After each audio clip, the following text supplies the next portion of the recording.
All right, I'm bringing you Sam Paneitz. You just got an amazing win out there with a stoppage in the third round. Congratulations.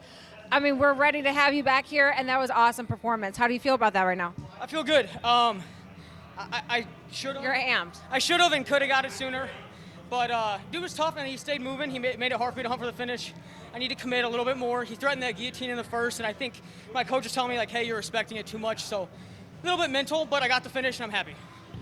Is there any adversity that you saw right before that, though? Did you really think you had it, or is that what kept you going, or what was going on through your head? I think the hardest thing was, like I said in the cage, I had a lot of guys back out of me this summer, and my guy backed out hours the night before weigh-ins. So I was already down on weight, and then we got a call about somebody wanting to fight at a weight that was heavier than what I was already at. So mentally, I had to talk with my coaches, but once I got my head on straight, this was the best I ever felt.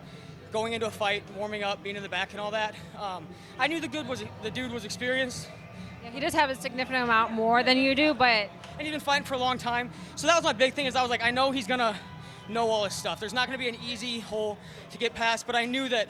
always been really explosive, though. So I think that really played out for this. Yeah, and I knew the finish would be there. I thought it would be sooner, but dude came to fight, and he made me work for it. But yeah.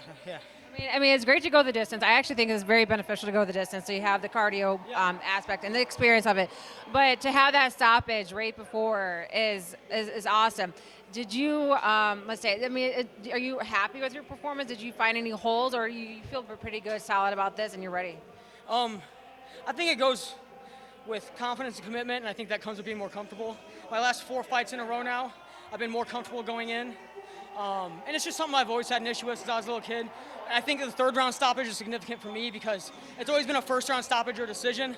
And I got a new strength and conditioning coach last year, and I've been working with him. So I think pushing for that finish went in the back of my mind. I kind of felt like, for the most part, I probably could coast to a decision. And my coaches were yelling at me for a reason because they saw it. They knew I could get that finish. And I'm always disappointed when I don't get it. So pushing for it and getting it in that third round, I think there's a reason for that, and there's a silver lining in the performance. I mean, don't ever be disappointed in yourself for even being in there, but the push, a lot of people don't have that. And as a coach myself, it's really hard to get your fighters to amp up at the very end. And so for you to be able to do that, that shows how strong you are. That's a great performance, I personally think. What can we expect out of you next? Another finish. One thing I said in an interview before this fight is I know I'm dangerous, and I know I can. It's dangerous. Anywhere. I know I can sub people from my back, from the feet, on top. I know I can knock people out on the ground, on the feet, on the cage. I'm dangerous wherever it is. And now I have the ability to stay dangerous at any moment in the fight and to push the pace and stay winning against the guys that can survive, just like this. So I think that's what to expect from me next. That's what I expect from myself, is to keep getting better in all those aspects and to show that in my next fight. Well, I think, even though I'm actually short and without these heels on, but as a smaller fighter, you do have the advantage of being explosive, being a lot more fast, being able to get in there, especially when you're going to the ground, too. It definitely plays in our part. So I really think that works for you, and you are an exciting person to watch, so I hope to have you back here. Did you want to give any shout-outs? I said in the cage, but they deserve it. Marcus, you know who you are. You helped me with this camp. You supported me. And then Greg with GVR Landscape, those guys, he's been with me since day one, the second I said I was going to go pro. And my biggest shout-out of all is the same thing I say in the cage. I probably sound like a broken record, but all my friends, all my family, my coaches, my teammates, I know that when I give to them, they give back to me, and I know that they give to me regardless, with no expectations for anything in exchange.